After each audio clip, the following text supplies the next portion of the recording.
Boa noite, pessoal da Isolada 1 do grupo G8. Vamos para mais uma aula no sistema EAD dessa segunda-feira. A aula passada eu só usei 2 vídeos porque eu queria terminar aquela parte. Hoje a gente vai falar de forma mínima molecular e depois a gente vai dar uma parada para fazer uma bateria de exercício, para depois a gente continuar, ok? Vou fazer os exercícios do livro do material de vocês. Vou fazer vários exercícios do material de vocês e depois a gente continua. Então vamos lá, para a gente falar de forma mínima molecular, para depois fazer a bateria de exercício. Eu parei naquela parte de constante de Avogadro, então vamos lá. Né? Essa questão foi a última que eu fiz. Não é isso? Lembrando das condições. Então vamos agora. São conhecidas atualmente milhões de substâncias químicas. A água, H2O, sua forma molecular.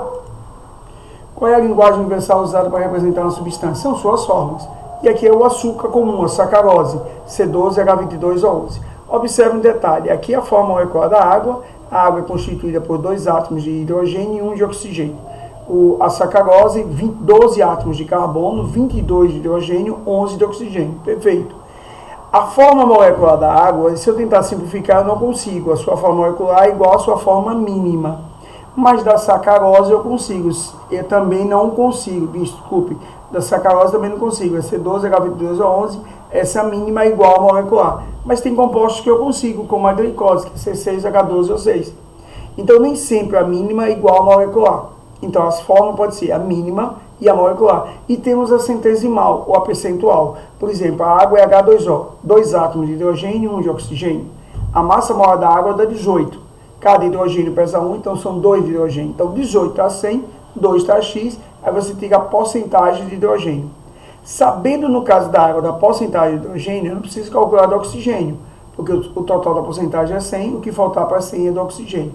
Já aqui na sacarose, no açúcar comum, eu tenho que ter pelo menos a porcentagem de 2, de carbono e hidrogênio, por exemplo, e a do oxigênio que faltar para 100. Com isso eu tenho forma mínima, forma molecular e forma percentual. E a gente vai discutir essas formas agora. Ok? Então vamos lá. Fórmula química indica os elementos químicos que formam a substância química e a proporção entre eles.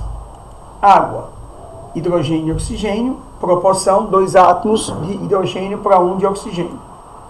A sacarose, carbono, hidrogênio e oxigênio, aproveitando a água é um composto binário, só tem 2 elementos. Já o açúcar comum, a sacarose, é um composto ternário, tem 3 elementos. Aproveitando lá da biologia, a sacarose é um carboidrato ou hidrato de carbono. Sabe como é que a gente sabe que é carboidrato ou hidrato de carbono? Além dele só ter carbono, hidrogênio e oxigênio, não basta para ser carboidrato. Se o nome é carboidrato ou hidrato de carbono, é como se eu estivesse dizendo assim, carbono hidratado. Se é o carbono hidratado, hidratado é água. Então, separando o carbono, o hidrogênio e o oxigênio na molécula tem que ter a proporção da água. Se você pegar aí H22O11, se você dividir por 11, vai dar H2O. Ou seja, 11 moléculas de H2O. É o carbono com 11 moléculas de água. É um carbono hidratado. Por isso que é um carboidrato ou hidrato de carbono. Se não bater a proporção da água, não é um carboidrato. Você pode afirmar que aí é um lipídio. Não é proteína, porque proteína tem que ter nitrogênio. Então é um lipídio. Sua dúvida quando tem carbono, hidrogênio e oxigênio é se é lipídio ou carboidrato. Como você consegue resolver isso? Simples. Olhe a proporção de hidrogênio e oxigênio na molécula. Se for a mesma proporção da água, ali é um carboidrato ou hidrato de carbono. Não sendo, ali é um lipídio. Tudo bem, pessoal? Tem muito a ver com o meu assunto, mas aproveitando para explicar, porque o professor de biologia fala muito em carboidratos. E o pessoal da orgânica também, mas isso lá na química orgânica no finalzinho. Então vamos lá. 12 átomos de carbono, 22 de hidrogênio, 11 de oxigênio. Tipos de forma nos cálculos estequiométricos. Forma percentual, forma mínima molecular. E eu preciso entender essas porque logo depois a gente vai chegar na estequiometria. Vamos passar por gases e vamos para a estequiometria. Vamos passar também pelas leis ponderais, depois gases e depois estequiometria. Tudo bem? Então, por isso que a gente precisa entender. Forma percentual, a forma vai dar a porcentagem de cada elemento na molécula. A mínima, menor relação possível. Molecular, a forma que representa a molécula. Então vamos lá, uma por uma. Forma percentual. Em nosso dia a dia, ouvimos frases do tipo: a inflação do mês foi de 1,5%. No último ano, a população aumentou 2,3%.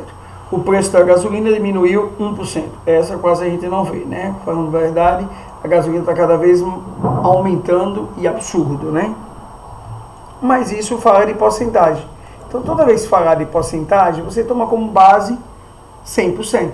Na química, acontece um fato semelhante, dizendo, por exemplo, que a composição centesimal do metano, principal componente do gás natural, ele não é o gás natural, mas é o principal componente do gás natural, é de 75% de carbono e 25% de hidrogênio. Ora, quando você diz que no metano tem 75% de carbono e 25% de hidrogênio, você está dizendo que de cada 100 gramas, que é 100%, você tem 75 gramas de carbono e 25 de hidrogênio.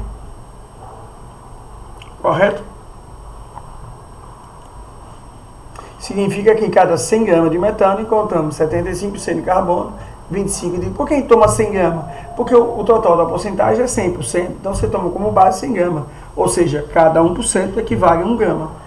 Isso fica mais fácil até de você trabalhar no futuro com os cálculos. Ok? Se você tomar como base de cálculo, cada 1% é 1 grama, então você já transformou tudo rapidinho. É melhor do que você tomar outra base.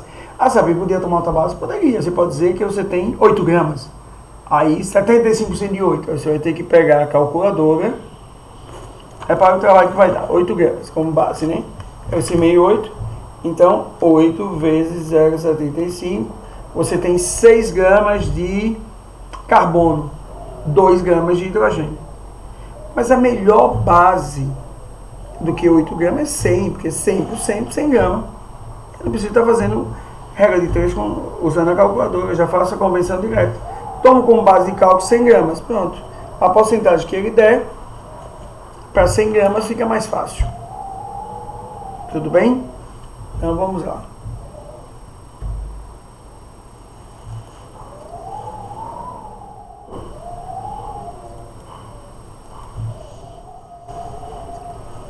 A forma percentual ou centesimal indica a massa de cada elemento químico que existe em 100 partes da massa. 100 gramas, 100 quilos. Repare, a gente está tomando porque essa é a melhor base. Você não é obrigado a seguir essa. A gente toma essa como uma melhor base de cálculo. Ok? Essa é a melhor base de cálculo. Tudo bem?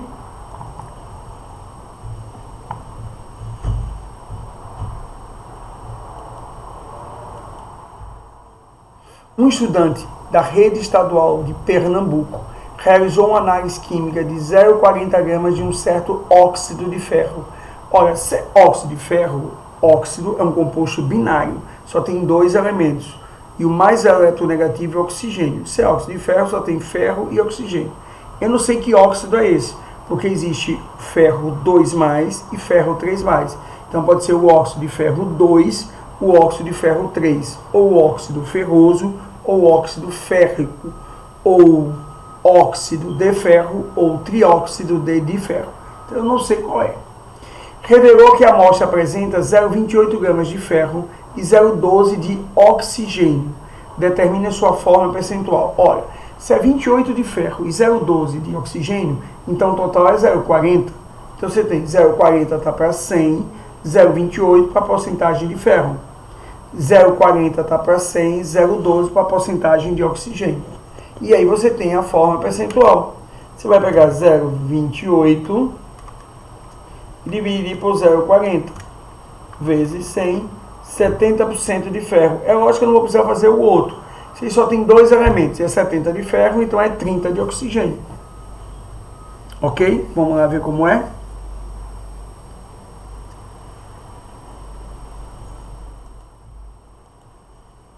Para o ferro, 0,40 está 100, porque 0,40 é a soma dos dois, 0,28 está x, 70. Eu não precisava do oxigênio, só tem 2 elementos, 70 de ferro, 30 de oxigênio. Para o oxigênio, 0,40 para 100, 0,12 para y, porcentagem de oxigênio, 30%. Ok, pessoal?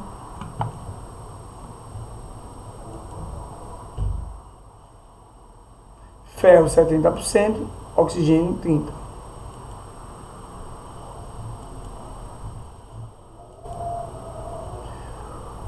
Um metano é o gás incolor. Sua molécula é tetraédrica. Se é tetraédrica, ela está no espaço ligada a 4 elementos. É apolar, então pouco solúvel em água. Ele já está dizendo aí.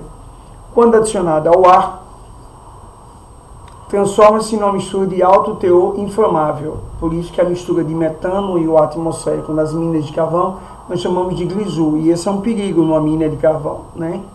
Ela é extremamente inflamável. Sabendo que a sua molécula é CH4, gás metano, principal componente do gás natural, e nas minas a mistura com oxigênio é chamada de glisu, e que as massas atômicas do carbono e hidrogênio são, respectivamente, 12 e 1. Qual é a sua forma percentual? Bom, eu tenho metano é CH4, carbono pesa 12, hidrogênio pesa 1. Eu tenho 4 hidrogênio, então eu tenho 4 mais 12, 16. Então 16 está 100, 12 está X. Então você vai pegar 12 dividido por 16.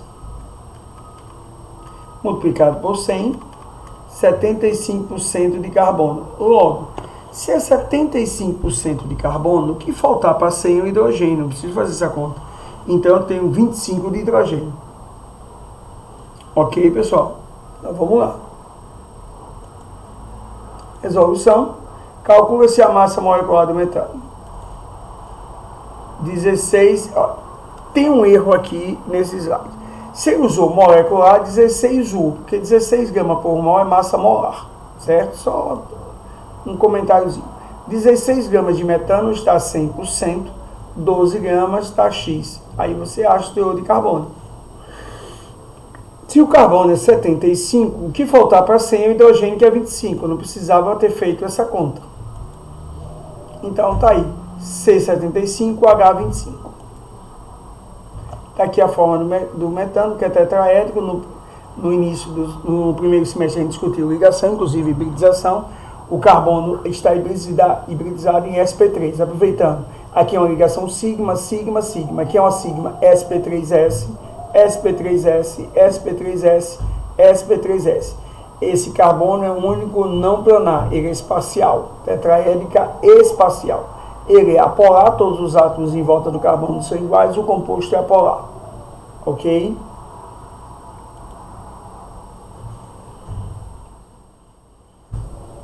Vamos lá.